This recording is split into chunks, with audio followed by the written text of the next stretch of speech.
Todos los amigos bajáis, todos sabemos, ¿no? De que este día 21 de abril hemos celebrado el primer día del Festival de Reswan. Eh, es una fiesta muy importante para los bajáis, obviamente es la fiesta más importante, pero no vamos a hablar tanto de la historia o de en qué consiste en sí la festividad de Resvan, aunque vamos a compartir la cita donde Bahá'u'lláh establece esta fiesta como la más grande de todas las fiestas. A ver si Guillermo nos hace el favor. Todas las fiestas han llegado a su culminación en las dos más grandes festividades y en las otras dos festividades que caen en el día doble. La primera de las más grandes festividades corresponde a los días en que el Todo Misericordioso derramó sobre la creación entera la refulgente gloria de sus muy excelentes nombres y sus muy exaltados atributos. Y la segunda, al día en que hicimos surgir a quien anunció a la humanidad las buenas nuevas de este nombre, mediante el cual han sido resucitados los muertos y han sido reunidos todos los que están en los cielos y en la tierra. Así ha sido decretado por quien es el ordenador, el omnisciente, Bahá'u'lláh. Ok, esta es el párrafo 110 del Kitab Aqdas, el libro de leyes de Bahá'u'lláh, donde habla precisamente de esta fiesta. La fiesta hay dos, la declaración del Bab, cuando el Bab informó a la humanidad públicamente que era el nuevo mensajero de Dios, más la declaración de Bahá'u'lláh, cuando Bahá'u'lláh declaró a la humanidad que era el nuevo mensajero de Dios, el prometido del mensajero anterior. Entonces, estas dos fiestas son lo más importante entre las festividades bahá'ís. Y en segundo lugar es el doble natalicio, ¿no? El nacimiento del Bab y Bahá'u'lláh, que se celebran, se conmemoran en 2 días seguidos. Ya lo hemos explicado en otras reuniones. Entonces, ahora, ¿por qué esas fiestas son las más importantes? Pues obviamente, la más importante es cuando nace la revelación Bahá'í. Y la segunda más importante es cuando nace el mensajero, la manifestación de Dios, o quien va a presentar la revelación Bahá'í. Entonces, estas dos fiestas son las más importantes, las más sagradas. Interesante, ¿no? Este es del libro Kitab Aqdas. Ok, ahora, pero nada más a manera de resumen, de presentar qué es lo que estamos celebrando, ¿no? Estamos celebrando cuando Bahá'u'lláh declara su misión públicamente. Obviamente Bahá'u'lláh tuvo 3 momentos relacionados con su calidad de mensajero de Dios. El primero fue en el Siahchal, en 1852, más o menos en octubre 1852, cuando recibe la visita del Espíritu Santo en forma de una doncella. Este es el primer momento y se puede considerar como el inicio de la revelación de Bahá'u'lláh. Pero la fecha en la que él declaró su misión públicamente, porque lo del Siahchal quedó oculto, nadie supo. Él declara públicamente la misión en esta fecha del Resvan, en 863, 10 años más tarde, 10 años y unos meses más tarde. Entonces, esta fiesta es la más importante. Yo me imagino que en el futuro va a haber 12 días de vacación, así, y va a haber bastante celebración solemne, ¿no? Pero va a haber bastante. Ok, ahora, vamos a dejar esto.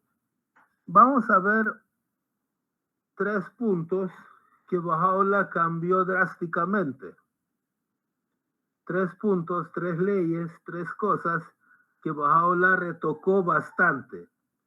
Uno es la Guerra Santa. Ustedes saben que en las religiones del pasado, ya vamos a ver, había un concepto llamado, en el Islam lo han llamado Guerra Santa. En otras religiones ha existido, pero lo han llamado de otras maneras. Por ejemplo, vamos a ver qué dice la Torá, qué dice la dispensación de Moisés.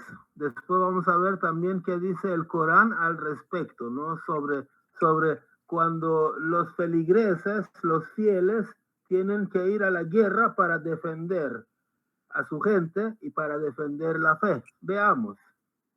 Cuando salgas a la batalla contra tus enemigos y veas caballos y carros y pueblo más numeroso que tú, no tengas temor de ellos, porque el Señor tu Dios, que te sacó de la tierra de Egipto, está contigo. Deuteronomio 21. Así venció David al filisteo Goliat con honda y piedra, e hirió al filisteo y lo mató, sin tener David espada en su mano. O sea, aquí qué es lo que está diciendo, ¿no? De que está hablando de Guerra Santa, aunque no lo llama así, lo llaman de otra manera. Pero es algo parecido al yihad o Guerra Santa de los musulmanes. Cuando los feligreses, cuando los fieles tienen que ir a batallar, a pelear, a luchar en contra de los infieles. Obviamente en el pasado, que la fe lo haya permitido o no, todas las religiones se han difundido a base de espada.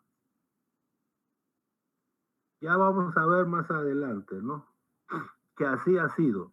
Pero, al menos en el judaísmo y en el islam,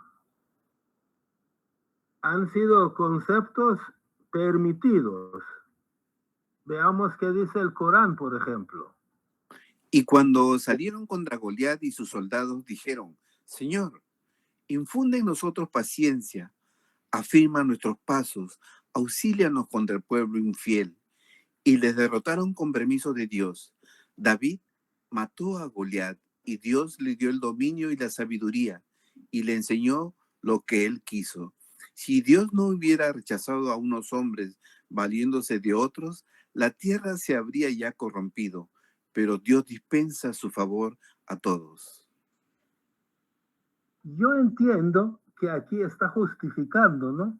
El hecho de que Dios le dio poder a David, que era pequeño, para vencer a Goliat, que era más grande, porque probablemente en el pasado, si los feligreses y los fieles no se ponían a luchar, los hubieran acabado totalmente, los hubieran exterminado, porque los no fieles eran mucho más en cantidad y en fuerza. Entonces ellos recibieron ayuda de Dios para vencer a los infieles y poder establecerse. Y era un mundo hostil en el que probablemente, o no probablemente, seguramente era necesario hacer uso de la fuerza para establecerse, para avanzar, para prevalecer. Yo así pienso, ¿no? Ahora, veamos qué otra cosa dice el Corán. En verdad, Dios defiende a quienes tienen fe En verdad, Dios no ama a ningún traidor ingrato. Se ha dado permiso de combatir a quienes son atacados por haber sido oprimidos, y en verdad Dios tiene poder para auxiliarles. Aquí establece la Guerra Santa como una medida defensiva, ¿no? Al menos así se entiende a simple vista. No quiere decir que ellos, los fieles musulmanes, se van a levantar para ir a agredir a otros. Al menos de estos versículos no se da a entender eso. No sabemos en qué otros versículos se basan los que se levantan para ir a atacar a otros pueblos, ¿no? Pero en este versículo está hablando de defensa propia. Algo que también fue permitido en la fe del Bab.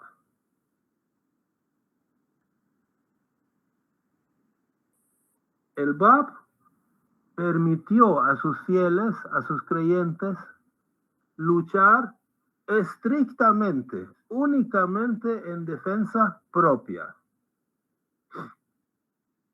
Los babíes, los creyentes, los seguidores del Bab, tenían permiso de defenderse con espada, o sea, con violencia, pero solo para defenderse, no para agredir. En eso el Bab era muy, muy enfático. Y hay episodios muy heroicos de lucha de los primeros babíes, de tal manera que ha quedado en la memoria histórica de Irán. ¿Por qué digo eso? Porque yo mismo recuerdo que en 1978, o sea, hace menos de 50 años, 130 años después de que el Bab ya no existía, en Shiraz, donde yo vivía, hubo unos incidentes en los que los musulmanes se levantaron a saquear casas de los bahá'ís. Yo recuerdo, hace 49, 48 años, casi 50 años. Y yo recuerdo que la gente tenía miedo, los musulmanes tenían miedo porque había quienes decían, tengan cuidado, ahí vienen los babíes. ¿Se imaginan? 130 años después había quedado en la memoria histórica del pueblo de Irán el heroísmo con que luchaban los babíes. Pero estos eran los creyentes del Bab. Los creyentes de Baha'u'lláh, pues ya vamos a ver más adelante que tienen totalmente prohibido el uso de armas y cualquier tipo de violencia. ¿Qué tal en el cristianismo? Su Santidad Cristo prohibió toda clase de violencia. Él prohibió toda clase de violencia. Aunque el cristianismo, en cuanto se hizo religión del Estado romano, inmediatamente casi pasó de ser oprimido a ser opresor. Comenzaron a oprimir, a hacer lo que Cristo les había dicho que no hagan. El cristianismo se expandió en Europa y mucho después en América a base de violencia. Y en las cruzadas, ya cuando el cristianismo estaba establecido, y en las cruzadas que era contra los musulmanes, y en las guerras entre los católicos y los protestantes, millones de personas murieron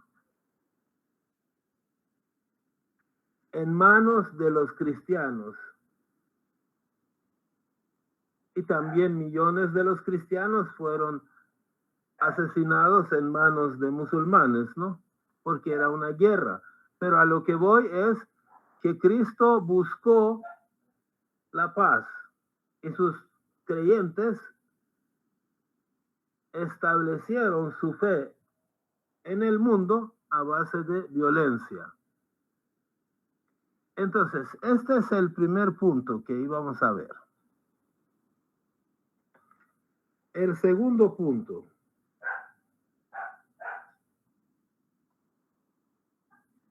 Hay un concepto que, por ejemplo, en el judaísmo existe.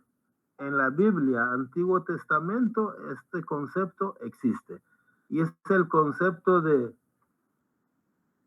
qué es puro y qué cosas son inmundas o impuras.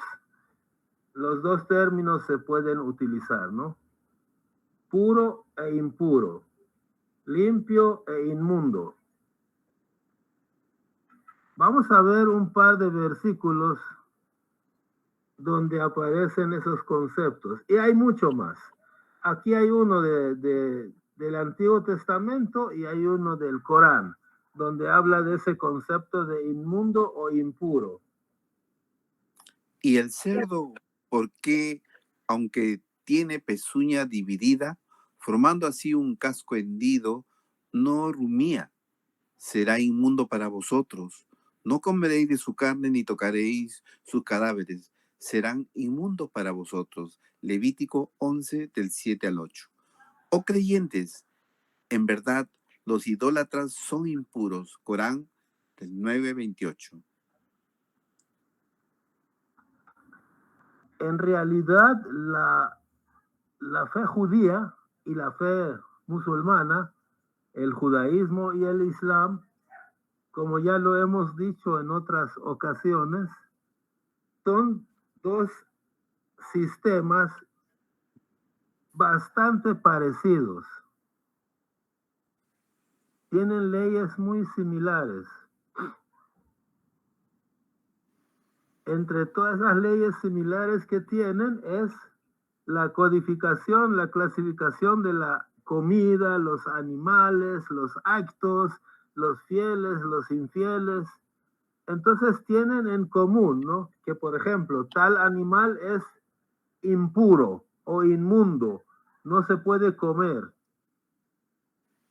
Y los musulmanes hasta tienen cosas que no se pueden no solo comer, sino ni tocar. Entre las cosas impuras hay animales, hay personas, como aquí dice el Corán, los infieles, hay animales, hay comidas. Entonces, en la religión del pasado existía el concepto de inmundo o impuro, de tal manera que ciertos animales, sustancias, enfermedades, la gente de ciertas enfermedades también era impuro. Obviamente, el mensajero de Dios no dijo eso para que la gente tuviera prejuicio, sino que lo dijo para que la gente se alejara de ciertos animales, se alejara de la compañía de gente inicua y que dejara de comer ciertos alimentos porque en ese momento les iban a hacer daño. Por ejemplo, el cerdo. El cerdo era un animal sucio y transmitía muchos parásitos y enfermedades si lo comías. Pero hoy en día hay granjas donde los cerdos ya no tienen esa cantidad de parásitos que tenían antes. Entonces ya las reglas han cambiado, ¿no? Las cosas han cambiado. Pero en ese momento ese concepto de inmundo o de impuro existía y había cosas que caían en esa categoría. No vamos a extendernos mucho. A ver quién desea dar su opinión, Walter? Sí, mira, hoy existe en toda Europa controles sanitarios para la crianza de cerdo. Pero sin embargo, tú en Israel no vas a encontrar un negocio un restaurante donde te vendan cerdo. No lo vas a encontrar. Te venden carne de oveja. Eso es lo que venden. Pero cerdo no. Ya, entonces a esta época eso ya no es coherente. Pero allá todavía continúan con esa tradición. Sí, hace 3.500, más de 3.500 años Moisés dio unas leyes. Hace 1.400 años Mahoma repitió muchas de esas leyes acerca de lo puro, de lo impuro, comidas que se pueden comer, comidas que no se pueden comer. Pero hoy sabemos que esto ha cambiado, ya no existen esas restricciones, ¿no? Ok, entonces, este es en relación a... Ahora, lo que con esto quiero representar es el hecho de que cómo es posible que lo mismo que en una época es algo bueno y puro, en otra época es algo que no lo es. Los mensajeros de Dios tienen poder para cambiar esas cosas. Ya vamos a ver más adelante referencias sobre este punto, ¿no? El punto número 3 que quería compartir con ustedes es lo siguiente. Cada vez que viene un mensajero de Dios, con seguridad hace referencia a un prometido. Ya sea que diga, yo voy a volver, y en la realidad viene otro, ¿verdad? Pero su espíritu es el mismo. O que diga, va a venir un Mesías, un imán, o lo que ustedes quieran. O por ejemplo, el Bab dijo, va a venir aquel a quien Dios hará manifiesto. Cada quien creativamente ha utilizado algún término especial para referirse al que va a venir. Y siempre lo han hecho, aunque en la práctica los creyentes, sus feligreses, se resisten a aceptar al que viene, ¿no? Muchos de ellos se resisten a aceptar al que viene y se tardan a veces 2, 3, 4 siglos para entender que ya vino el prometido, ¿no? Pero siempre se habla de alguien que va a venir. Y obviamente la fe Bahá'í no es la excepción. Baha'u'lláh también ha dicho, solo que como ha dicho que va a venir más mensajeros, ¿no? Y que no solamente va a venir uno, sino que de aquí a la eternidad no va a parar de venir mensajeros.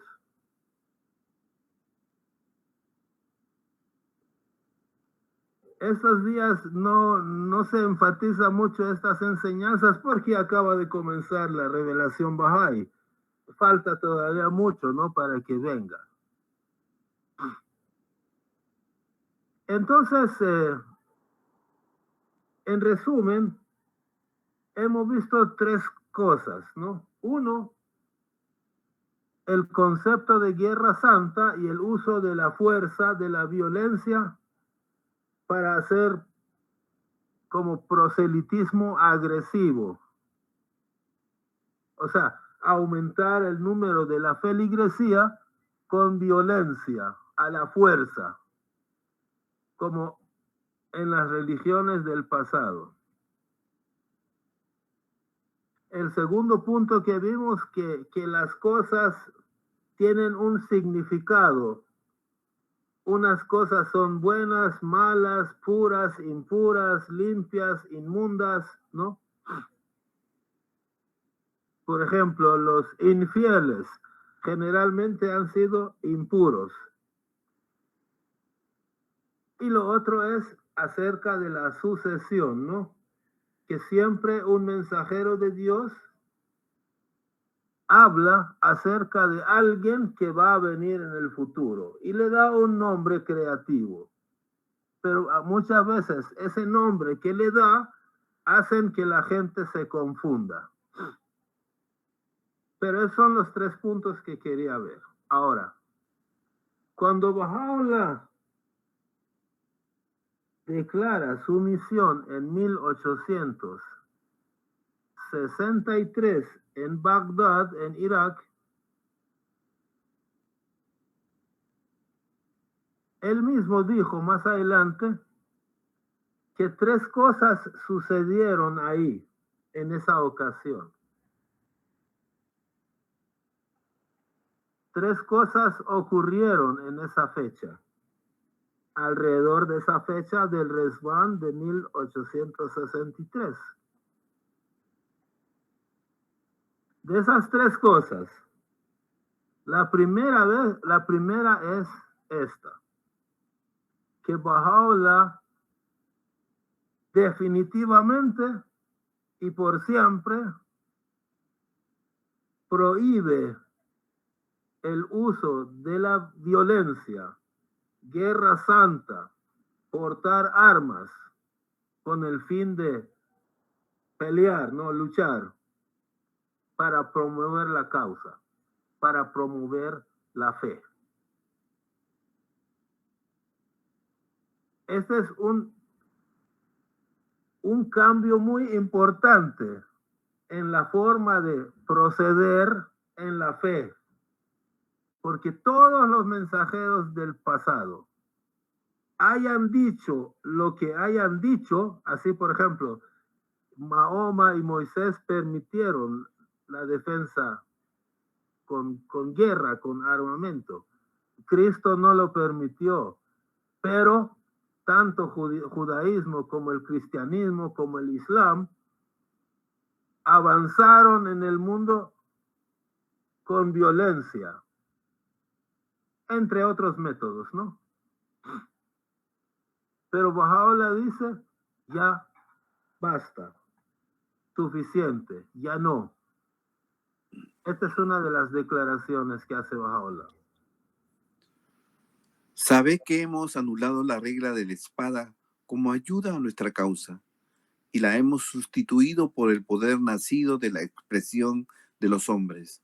Así lo hemos decretado irrevocablemente en virtud de nuestra gracia. Di, oh pueblo, no sembréis las semillas de discordia entre los hombres y absteneos de contender con vuestro prójimo. Baha'u'lláh. Es decir, cualquier pleito, cualquier contienda, cualquier lucha, sea para lo que sea, portar armamentos, está prohibido.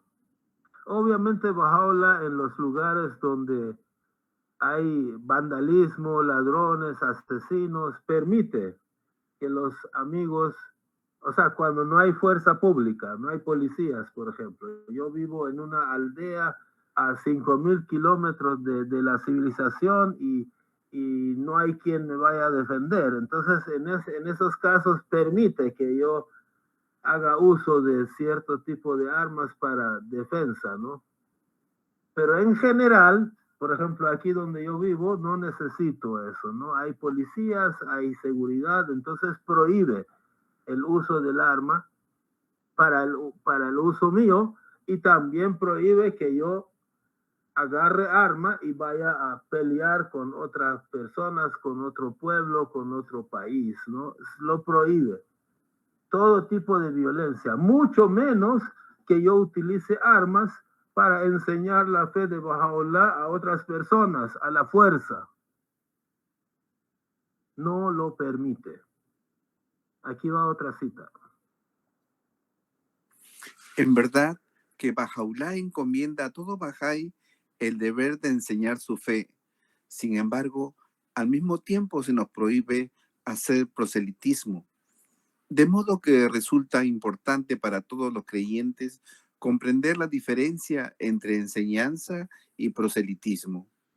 Es una diferencia significativa y en algunos países donde se permite enseñar una religión, pero el proselitismo está prohibido, la distinción consta en la legislación nacional. El proselitismo implica ejercer una presión indebida sobre alguien para que cambie su fe.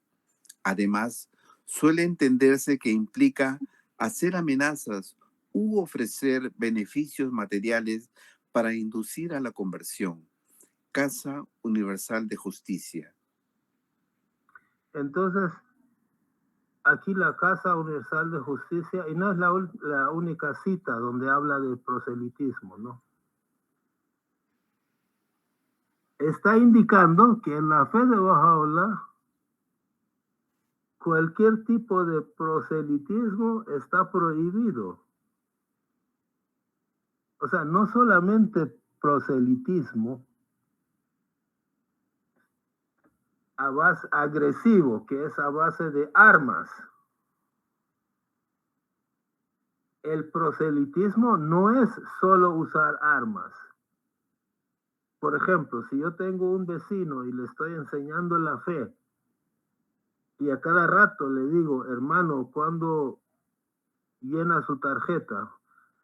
Como el equivalente de en las iglesias cuando le dicen, hermano, ¿cuándo lo bautizamos? Pero una presión psicológica constante sobre esa persona para ver cuándo firma, cuándo se bautiza, cuándo ingresa, eso también se llama proselitismo. Porque algunas personas creen que proselitismo solo es cuando es con espada. No, también cuando hay una presión constante sobre la persona para que se haga Bahá'í. En realidad yo pienso que a veces podemos haber hecho uso de esas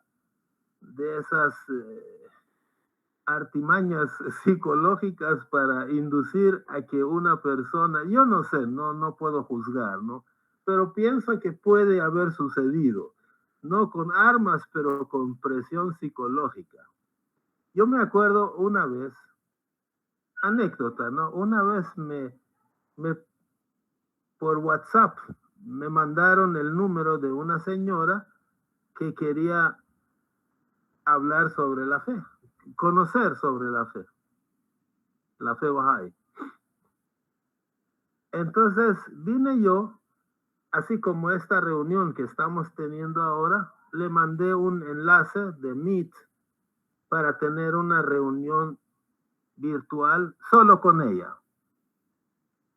Y durante una hora y media, le expliqué qué es la fe Bahá'í y qué estamos haciendo los Bahá'ís en el mundo.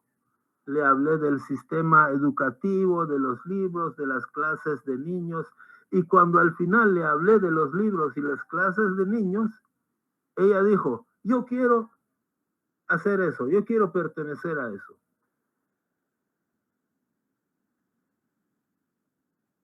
Entonces vine yo y le dije, mire, cuando usted dice yo quiero pertenecer a eso, está queriendo decir que quiere ayudarnos en clases de niños y cosas así, o quiere decir que usted quiere convertirse en Bahá'í. No, me dijo, no, yo solo quiero ayudar en las clases y en las otras actividades.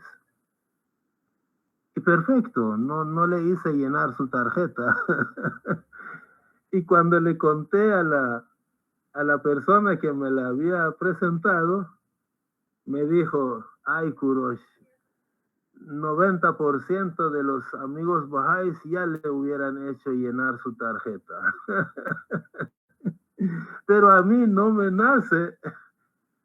nació presionarla, ¿no? Para llenar una tarjeta y que después 5 o 10 años estén buscándola a ver por qué no viene a las reuniones, ¿no? No quise ejercer presión sobre la persona. Seguramente cada quien hubiera hecho de diferente manera y quién sabe cuál es la forma correcta, ¿no? Otra cita. En este día incumbe a todo hombre asirse de lo que promueve los intereses de todas las naciones y gobiernos justos y exalte su posición. Por medio de todos y cada uno de los versos revelados por la pluma del Altísimo, las puertas del amor y unidad han sido abiertas enteramente a los hombres. Anteriormente hemos declarado, y nuestra palabra es la verdad. Asociaos con los seguidores de todas las religiones en espíritu de amistad y hermandad. Cualquier cosa que haya hecho a los hijos de los hombres rehuirse uno a otro y haya causado disensiones y divisiones entre ellos, ha sido anulada y abolida por la revelación de estas palabras. Bahá'u'lláh.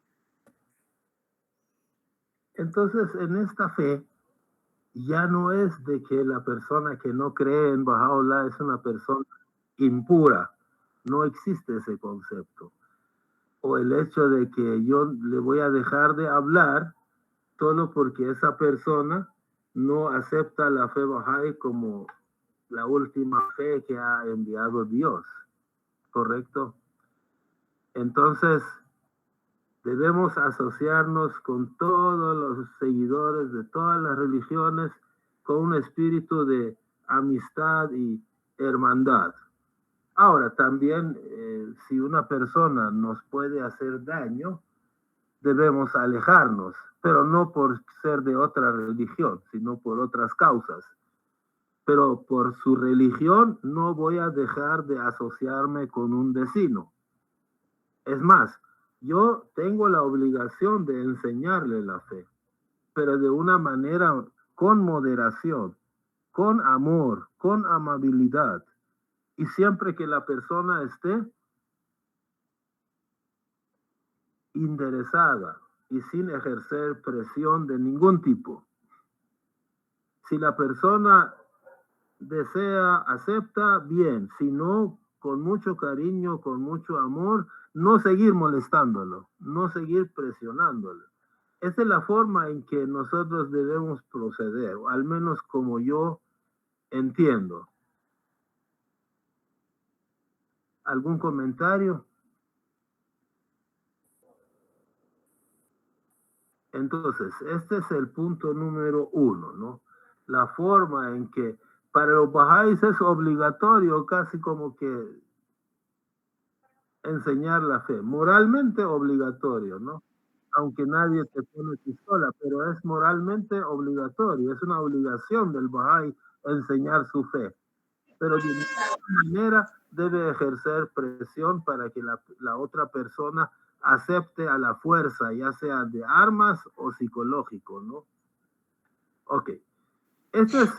Kurosh, Adelante. una vez escuché una anécdota que nunca he leído, solo la escuché. Dicen que una vez un hombre se acercó a Abdul Bahá y creo que fue durante sus viajes por Occidente.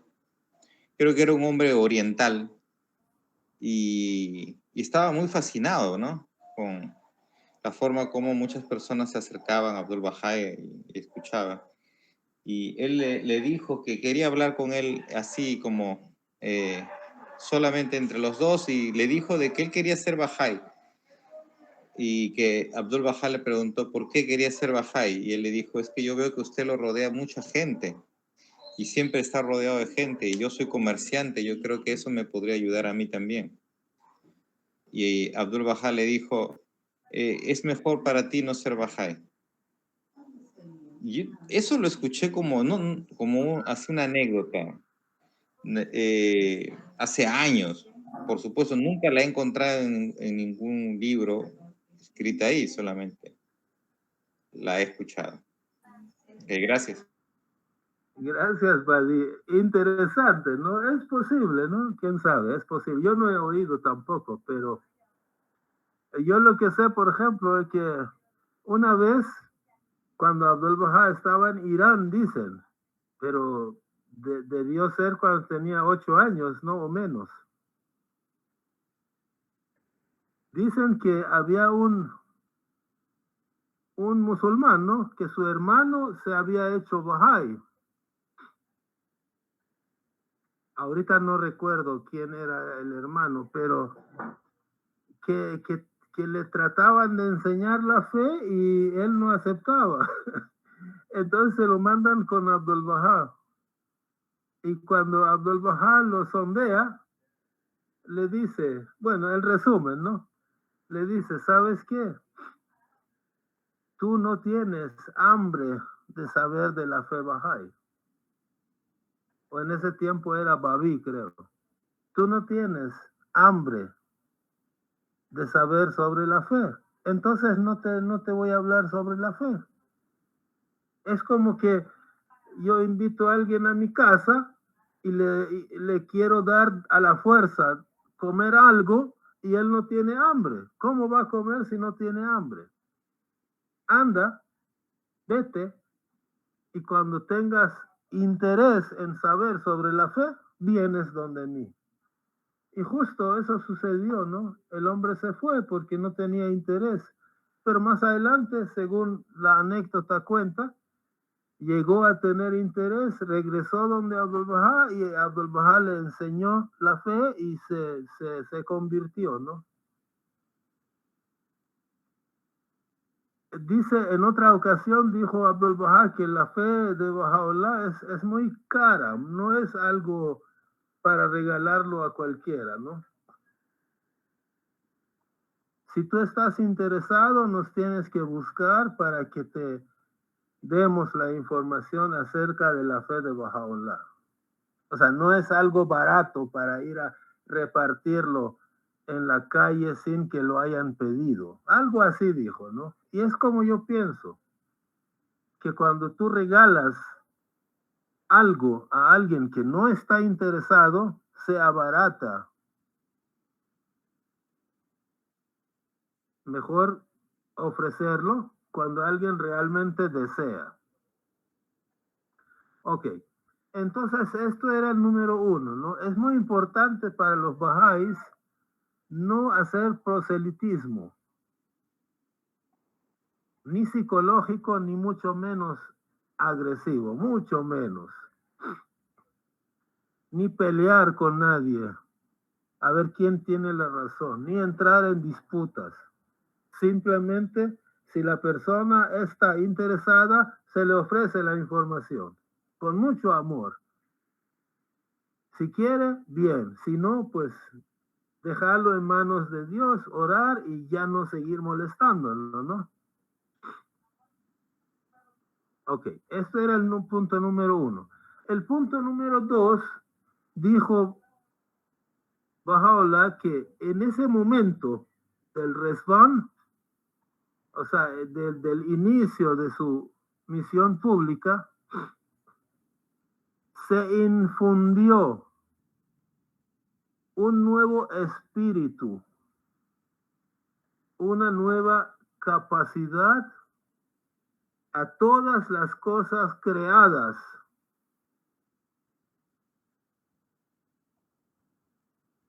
Yo puse el ejemplo de puro, impuro, ¿no? Quiere decir que, por ejemplo, ya no hay nada impuro. Baha'u'lláh no ha definido nada impuro, inmundo.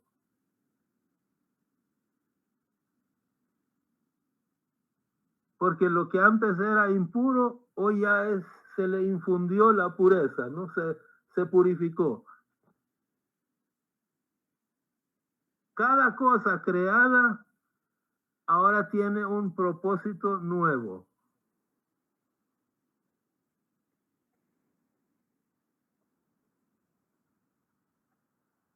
Entonces, la infusión,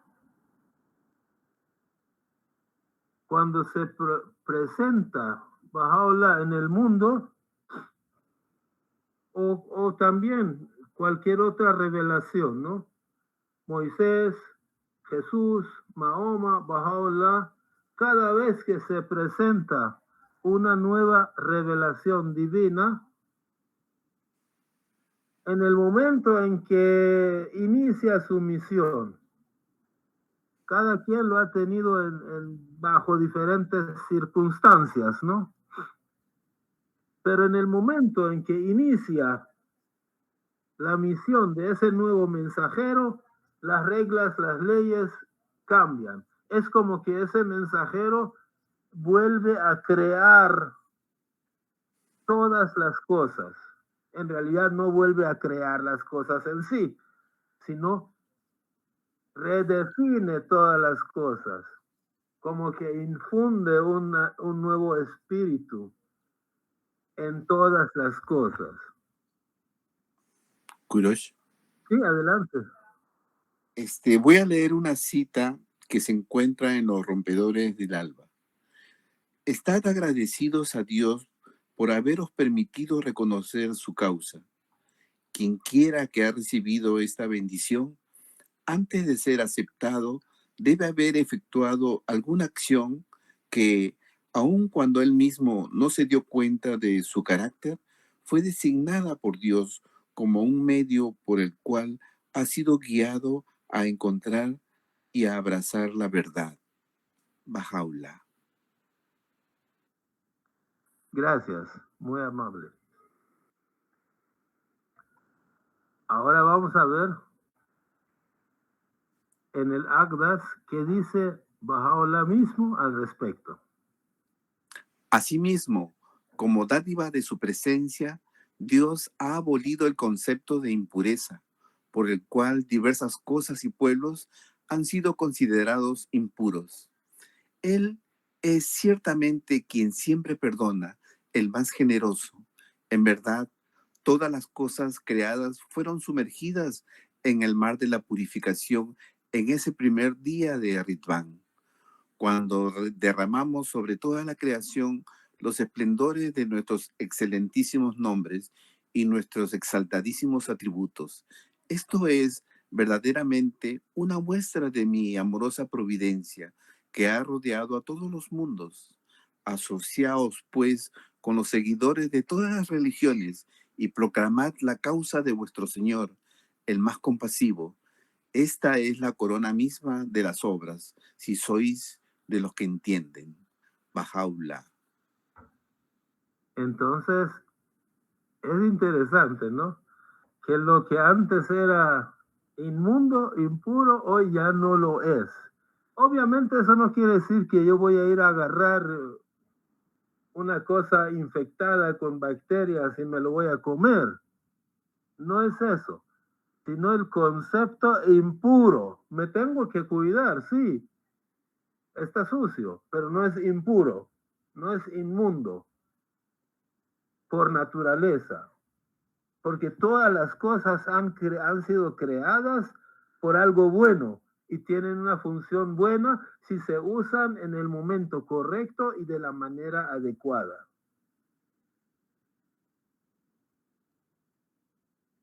Cada cosa tiene su función.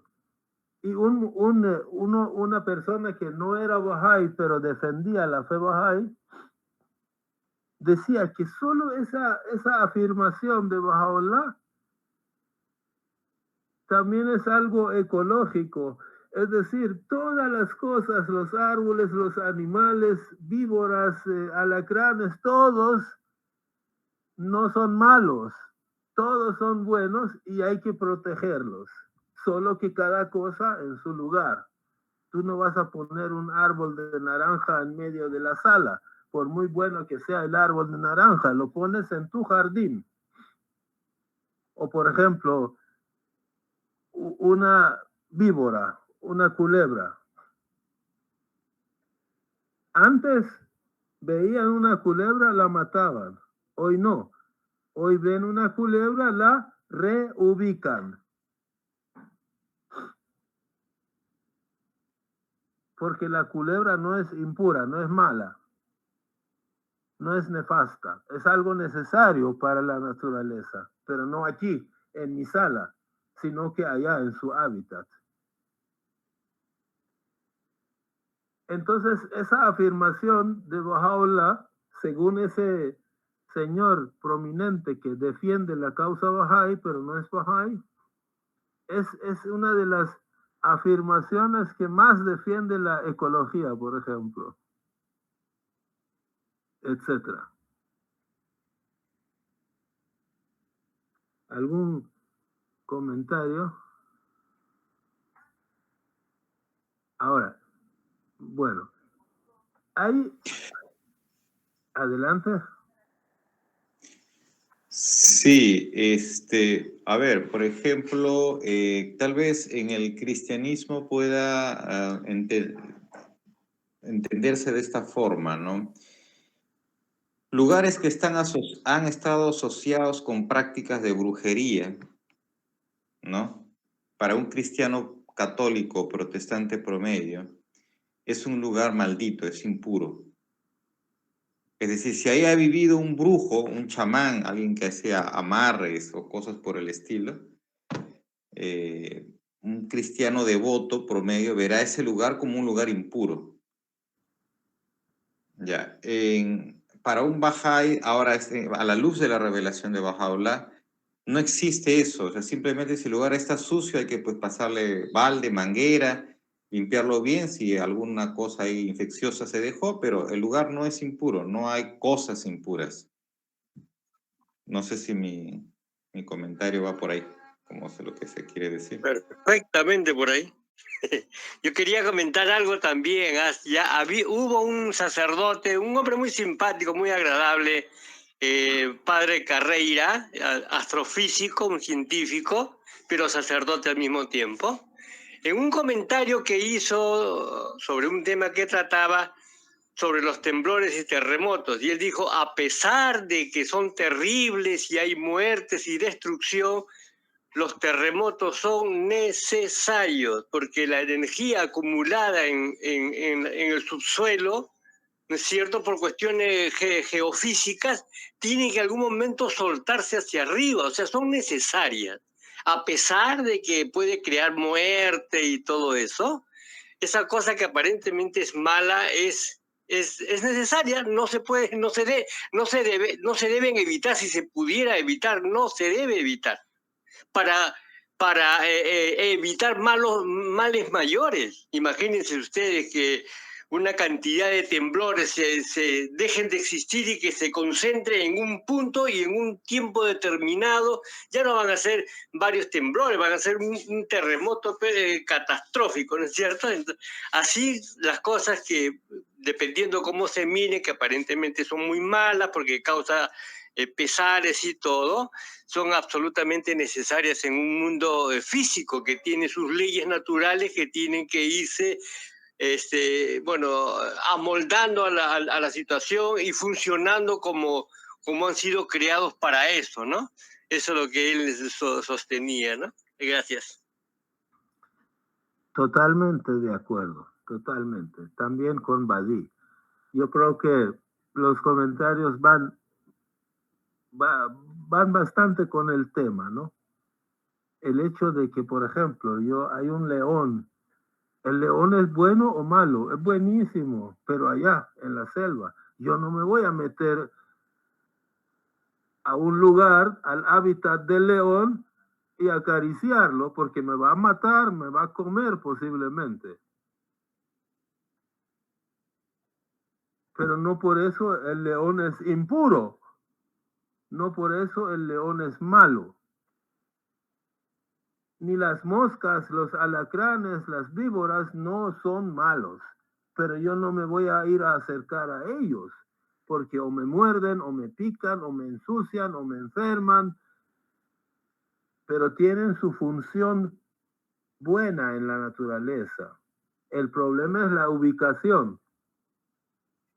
Como una vez... Sí, adelante.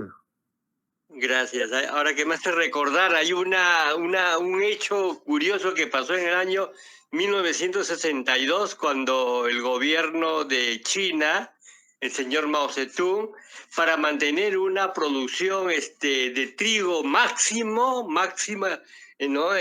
Mandó a matar a todos los gorriones. Todo el mundo salió a matar gorriones para que no se coman pues los frutos, ¿no? Las semillas, ¿no? Lo logró.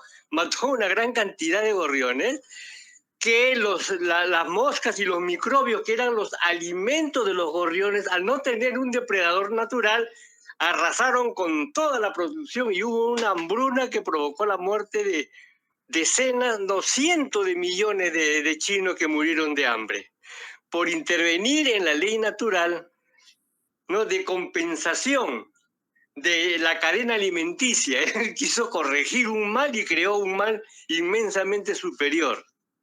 Peor. Gracias. Sí, hay muchos ejemplos de cuando el hombre ha querido eliminar algo a la fuerza, ¿no? Y al final, por ejemplo, en un río o lago, no sé dónde, ¿no? Eliminaron a los cocodrilos porque supuestamente son malos, ¿no? Supuestamente, porque yo no creo que sean malos. Para esa época, para ese momento, para esa gente, eran malos. Y de repente van viendo que los peces disminuyen, los pescados, pues, que la gente pescaba para comer, disminuyen. ¿Por qué? Porque los cocodrilos mantenían a raya a los nutrias, a otros animales que comen demasiados peces. Entonces se acabaron los peces. O por ejemplo, en Estados Unidos, ¿cómo se llama ese parque grande? No sé, no me acuerdo. Yellowstone. Yellowstone. ¿Cómo? Yellowstone. Ah, ok. Ahí parece que habían exterminado a los lobos, porque en aquellos años del siglo XX, principio del siglo XX, los lobos eran malos. Entonces vinieron y los exterminaron, mataron hasta el último lobo. Entonces, ¿qué pasó? La vegetación comenzó a degenerarse, los ríos cambiaron de rumbo, aumentó un montón de desastres, ¿no? De repente, hace algunas décadas decidieron volver a introducir lobos en esa zona y la naturaleza en cuestión de años comenzó a corregirse. ¿Por qué? Porque los lobos matan y asustan a los herbívoros que se estaban acabando las hierbas y hasta la corteza de los árboles se lo acababan. Pero cuando llegaron los lobos obligaron a esos herbívoros que viajen, que no se queden en un solo lugar acabando, arrasando con toda la vegetación y los árboles. Entonces la naturaleza comenzó a regenerarse. ¿Qué quiero decir con esto? Que todo tiene un propósito y un lugar donde es bueno. Y entonces si tú pones algo donde no corresponde, eso no es bueno, pero no quiere decir que esa cosa es impura. Nada de lo que ha creado Dios es malo. Una vez, Abdul Baha, allá en Acá o en Haifa, no recuerdo en qué parte, pero él vivía en su residencia y tenía pues gente que siempre les servía, ¿no? Entonces, en una ocasión le da un cono de azúcar que los persas acostumbramos tener el azúcar duro en cono, que se quiebran en pedacitos y se usa con el té. Entonces, como azúcar, como los cubitos de azúcar, solo que ahí el cono se quiebra con un martillo chiquito y se hace no cubito, pero sí trozos chiquitos que uno puede poner en su boca e ir tomando el té y bien rico, ¿no? Se va disolviendo poco a poco. No como el azúcar que se echa a la taza y se mueve, no, sino que se pone en la boca y vas tomando el té y va disolviéndose. Bueno, alguien le regaló a Abdul Baha un cono de azúcar y Abdul Baha se lo da a su sirviente, le dice, mira, hazlo en tantas partes, repártelo en diferentes paquetes para regalar a la servidumbre, a los gente que hacía servicio. Entonces cuando el hombre va y lo hace, y cuando regresa, Abdul Baha dice, bueno, y mi parte, no había hecho el paquete de Abdul Baha. Entonces él, muy apenado, dice, permítame, se va otra vez y de cada bolsa, de cada paquete, agarra un par de trozos de azúcar duro y arma un paquete para Abdul Baha y se lo lleva. Vaya, aquí está lo que le toca a usted. Entonces Abdul Baha, imagínense, en lugar de agarrar y tomar un té, agarra un trozo de azúcar y lo pone ahí en la mesita y hace unos gestos y un ratón, creo que una ratón hembra, ¿no? Sale de su escondite y viene donde Abdul Baha y Abdul Baha le pone en su boca el trozo de azúcar y el animalito pobrecito feliz come y se va. Después Abdul Baha le dice a su sirviente, le dice, mira,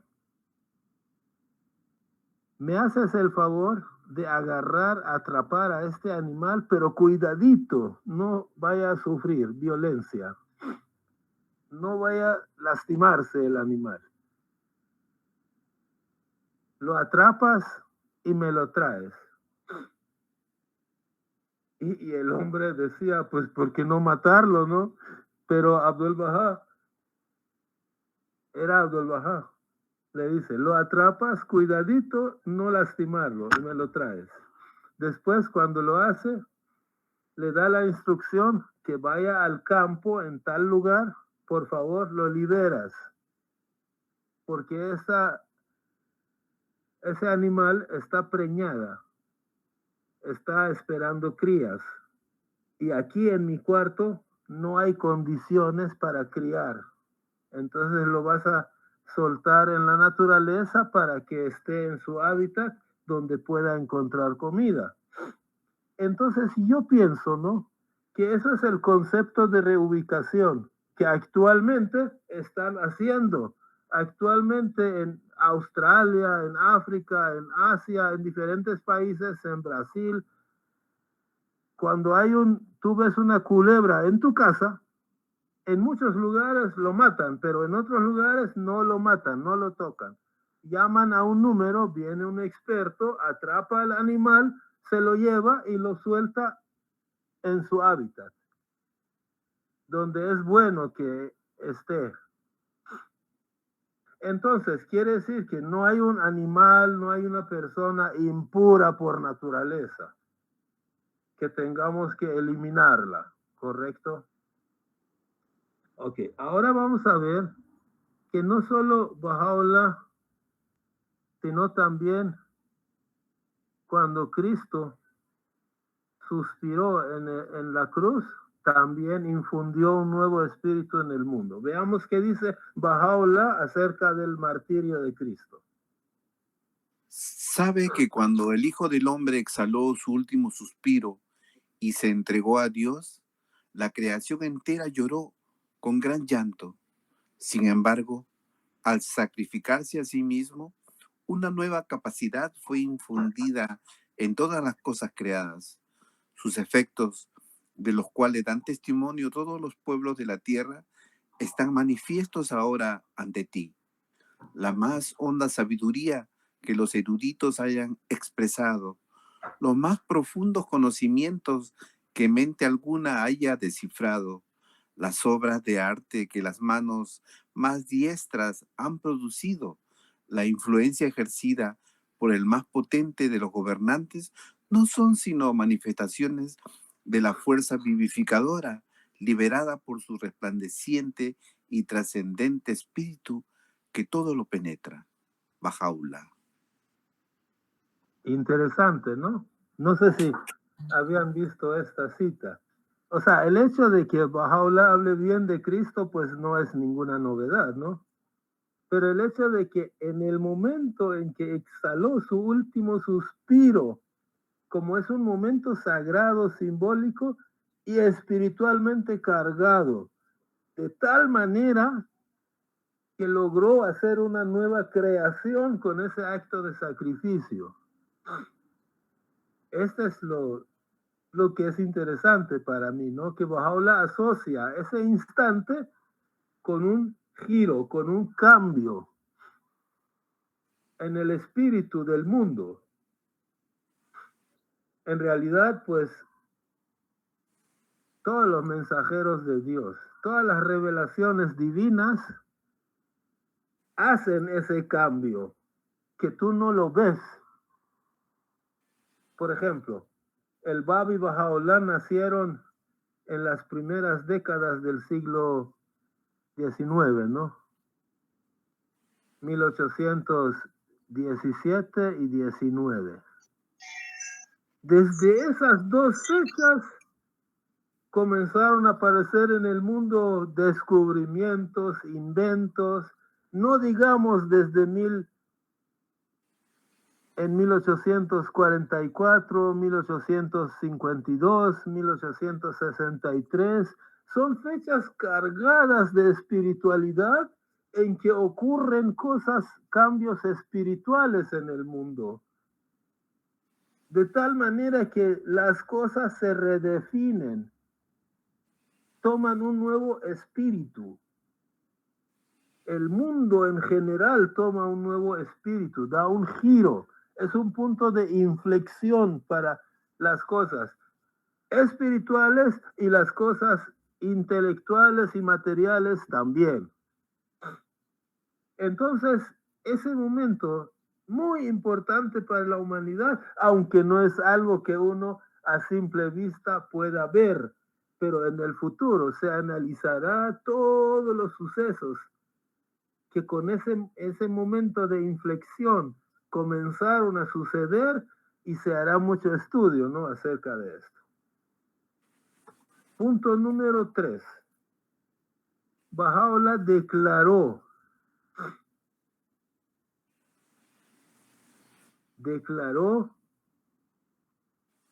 que, o sea, se sabe que Baha'u'lláh también ha hablado de que, no vamos a poner aquí la cita exactamente, pero que Baha'u'lláh ha dicho que la revelación de Dios pues nunca va a parar. De aquí mientras existe, o sea, por toda la eternidad, mientras existe el mundo, Dios seguirá enviando mensajeros. Dios seguirá enviando guía. Después de Mahoma vino el Bab, después del Bab vino Baha'u'lláh y después de Baha'u'lláh alguien va a venir. Solo que Baha'u'lláh está diciendo que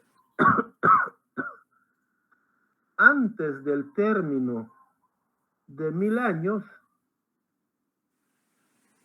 cualquiera que venga a decir soy nuevo mensajero es un impostor.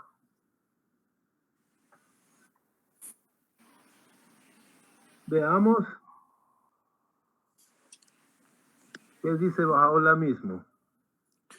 Quien se arrogue una revelación directa de Dios antes del término de 1000 años completos, semejante hombre es de seguro un mendaz impostor. Suplicamos a Dios que benignamente le ayude a retractarse y repudiar tamaña pretensión. Si se arrepintiere, Dios sin duda le perdonará. Mas si persistiere en su error, de seguro Dios enviará a uno que le tratará sin misericordia. De cierto, terrible es Dios al castigar. El que interprete este versículo de un modo que no sea su significado obvio está privado del Espíritu de Dios y de su misericordia, la cual abarca todas las cosas creadas. Temed a Dios y no sigáis vuestras ociosas fantasías. Antes bien, seguid el mandato de vuestro Señor, el Todopoderoso, el Omnisapiente, Baha'u'lláh. Ok, aquí está diciendo Baha'u'lláh que son 1000 años literalmente. Que nadie venga a engañarlos de que no, son 1000 años de araña o de sandía o de... no sé, que se vaya a inventar alguna interpretación sofisticada para que adelante el tiempo, ¿no? Son 1000 años, no antes de 1000 años. Ahora, nosotros ya no vamos a estar, obviamente no nos tenemos que preocupar. Los más jóvenes tal vez, ¿no? Si viven unos 800 años, tal vez lleguen a ese momento, ¿no? Ahora, yo pregunto, cuando dice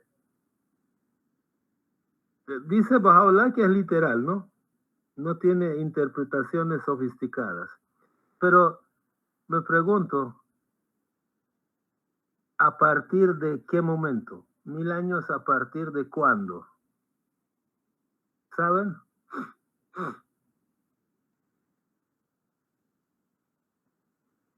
Debe ser desde el inicio de su declaración.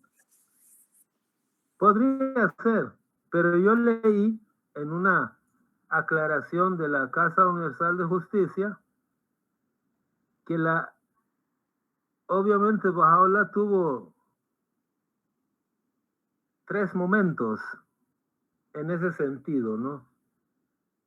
Primero en Siachal, cuando recibe la simbólica visita del Espíritu Santo en forma de una doncella. Segundo, en el jardín de Resván, cuando hace su declaración pública, pero sin anunciarlo con bombo y platillo a mucha gente, sino que eran familiares y cercanos, pero en fin, declaración pública. Y el tercer momento es en Edirne, cuando envía sus cartas a los reyes de la tierra, que es el momento más cargado de poder y fuerza, ¿no? Pero la revelación comienza en el Siachal, octubre de 1852. Y yo leí que la Casa Universal de Justicia hacía referencia a esa fecha, es decir, 1000 años a partir de esa fecha. Ok, entonces eso es, digamos, lo último, ¿no? La última cita que íbamos a compartir. No sé qué les ha parecido, interesante, ¿no? Es interesante. Si tienen algo que agregar, por favor, adelante. Hay algo que me dijeron, yo no tengo la referencia, por lo tanto puede quedar simplemente como una anécdota, pero alguien me dijo haber leído de que hasta la época de Baha'u'lláh para atrás, o sea, todas las manifestaciones de Dios, han tenido como prueba de su misión la revelación divina, esa capacidad que tiene la manifestación de Dios para poder revelar cosas, ¿no?, que ningún humano puede revelar, ni siquiera podemos entender bien, ni siquiera entender, menos todavía revelar, ¿no? Pero que la manifestación siguiente a Baha'u'lláh, la que estás mencionando, que va a aparecer dentro de 1000 años, a partir del 1852, sería el año 2852 en adelante, ya la prueba de la manifestación divina ya no va a ser la revelación divina.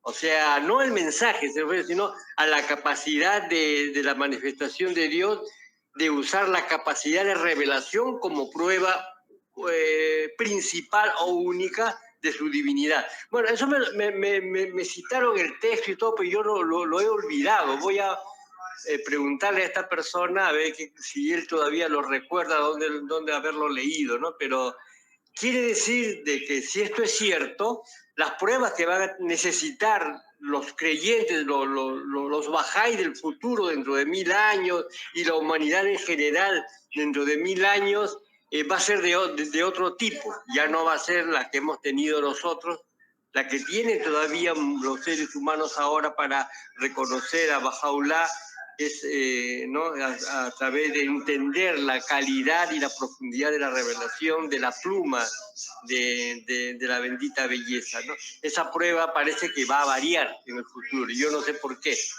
no entiendo bien, pero de todas maneras voy a preguntarle a ver si me da datos, si lo tiene lo voy a mandar así por la web para que lo puedan leer también en el caso de que no sea un error de él o un error mío de entender mal lo que me dijo.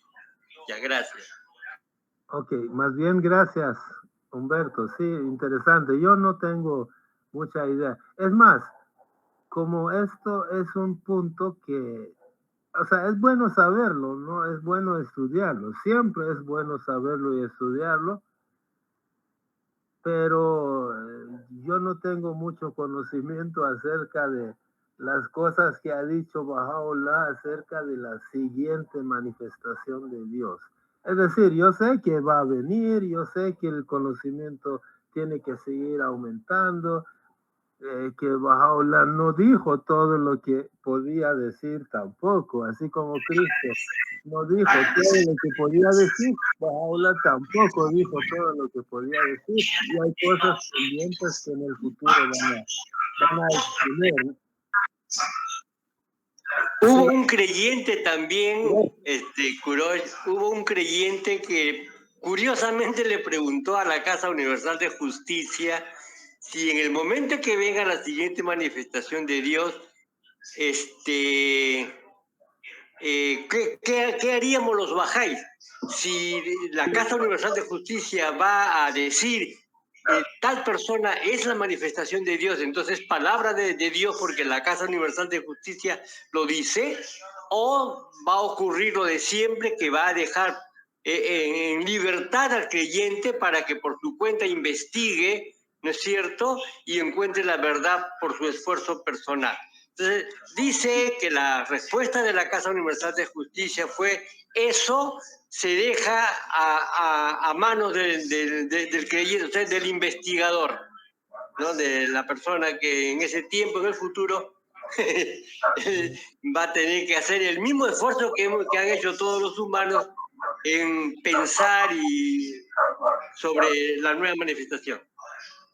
Sí, ya te doy chance, Badí. No, yo he pensado sobre este punto también, pero hay una cosa que se me ocurre, pero absolutamente no hay que tomarlo como referencia. La validez de la Casa Universal de Justicia es durante la dispensación de Baha'u'lláh. Ahora, si de repente viene otro mensajero de Dios, no sé si en ese momento va a parar la protección, la infalibilidad de la Casa Universal de Justicia. O sea, también es una posibilidad, ¿no? Ténganlo en cuenta. Adelante, Badí.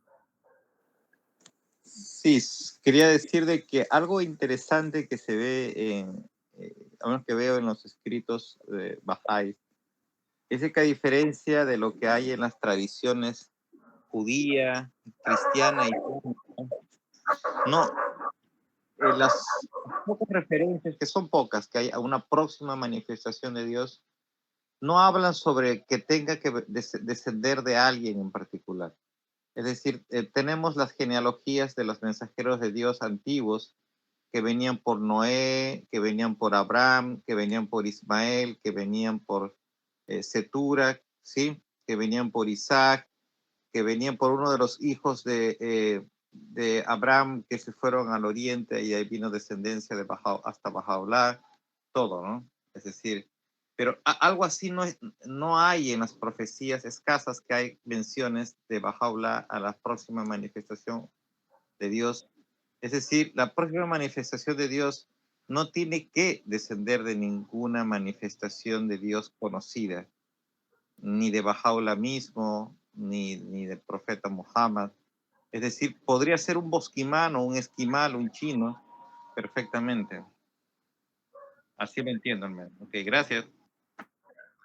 Sí, gracias. En realidad, pues como no tenemos mucha referencia, es decir, seguramente que hay material sobre esto, pero es material no traducido, no difundido, entonces, bueno, pero no, no es un momento que ya va a llegar, ¿no? Falta bastante y por lo menos faltan entre 800 y 900 años, por lo menos. Entonces, no nos vamos a preocupar. ¿Algún otro comentario? O sea, no es que esté mal estudiarlo, no, está muy bien. Pero como es algo que falta bastante, entonces no es algo que urge. Bueno, si no hay más comentarios, muchísimas gracias por su participación, por su asistencia. Buenas noches, Carmencita. Gracias, Prof. Gracias, amigos. Muchas gracias, buenas noches a todos, amigos. Buenas noches, amigos. Muy bonito el programa. Bueno. Interesante, ¿no? Gracias, gracias. Muy Adiós. interesante. Buenas noches.